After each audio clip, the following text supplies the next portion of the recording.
if you're here, all right, Mr. Peterson, let me explain something to you. It's not this Mr. is Peterson, a public it's road. Mr. Borgle. That's a public road. This is private property. Within 15 feet of the center of the lane closest to me is public access. I'm sure if you walk around, you see public utilities, public road signs, and public fire hydrants. It's all public access. I'm with you. Okay. I'm asking you nicely if you'd like to. Our preference would be that you do it in the easement that's directly in front of the Gaylord. My hands are in plain sight. Yep. This is public property. This is private property. You've had two stop talking. Stop talking. Okay. Thank you. You've had two representatives come down here and tell you you cannot do this on private property. It's displayed on private property. Yes, I get it. People can see you from the road. She's asking you to leave. The agent of the owner has asked you to leave. I have asked you to leave. This is the Nationalist Republic of National Harbor. And here's a satellite version, and here's a closer satellite version. This is the Gaylord Hotel, where the cop claimed inaccurately that Chris said I had to go here. Chris invited me to go there. He didn't say I have to. And this is roughly the area the cop, the security guy, the security lady, and Chris intended to imply. When I went up there, there was nothing going on up there, but they intended for me to be up here. Chris invited me. The cop tried to illegally order me there. The exclamation point demonstrate approximately where the cop gave me the illegal order, and not far from where Chris gave me the original invite.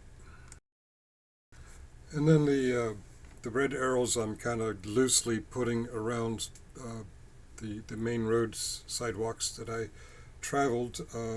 I went to where Chris indicated, suggested, invited me, and the cop illegally ordered me to. And there was nothing up there, which kind of confused me. No protests, no designated First Amendment area, no international borderlines to say I was crossing back into the United States. So just have to approach Chris again.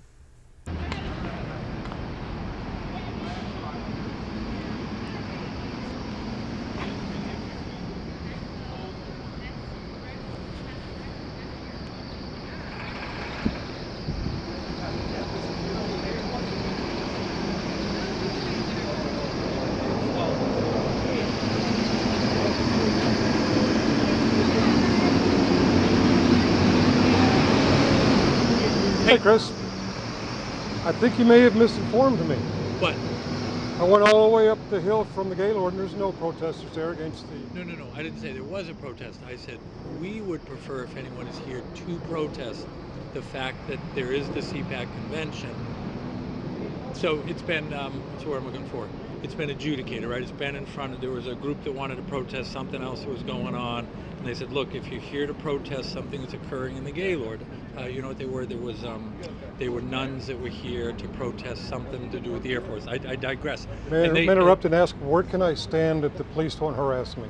So there's a dedicated easement directly in front. So you know where the porte cochere comes out, that sidewalk directly in front of there. Do you know the names of the streets? So it's National. So if you virtually stay on this sidewalk and you walk up there and you stand there, that easement for protest is right there. The courts, that's where the court in Prince George's County said anybody that's here to protest, that's where you should go. So the nuns, the others. Now, oftentimes what the Gaylord will say is we'd prefer that they use the land we own across the street and stand there, but that's just between the Gaylord and the people looking to. Okay, you say if I'm on this side of the street, I'm okay. They say if I'm on the other side. So. And the court says this side. The court said this easement area here, directly in front of the hotel. So if you're Fleet Street running straight into, so you basically stay on the sidewalk, you come around, Fleet Street runs out to there, and so it's really it's that sidewalk that's right there. Okay, I say by the porte cochere, I guess that's the porte cochere that comes out, so right there.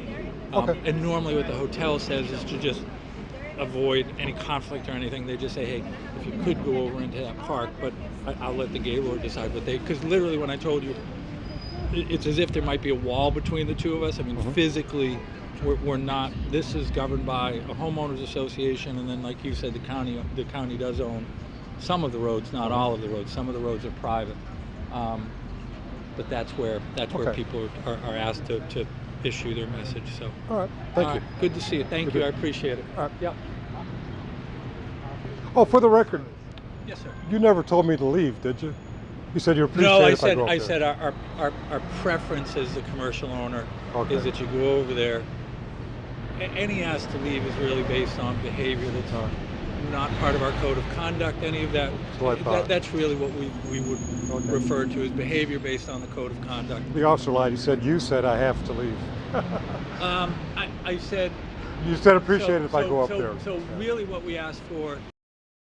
So, since posting yesterday's video, I've got a lot of feedback from various people arguing, debating, discussing the 15 feet rule. In some states, it's 10 feet from the edge. Some states, it's 15 feet from the middle of the lane. Some states, it's 15 feet from the center of the road. It varies from state to state. But really, that argument is not important, because as you see here in this in today's video, Chris never asked me to leave. He even reiterated that he prefers if I left with the flag, but even if those public roads, whether the easement is considered 15 feet, 10 feet, 5 feet, or even if they consider those roads private, which they don't, by the way, they're county maintained roads. The real issue is the property owner never asked me to leave.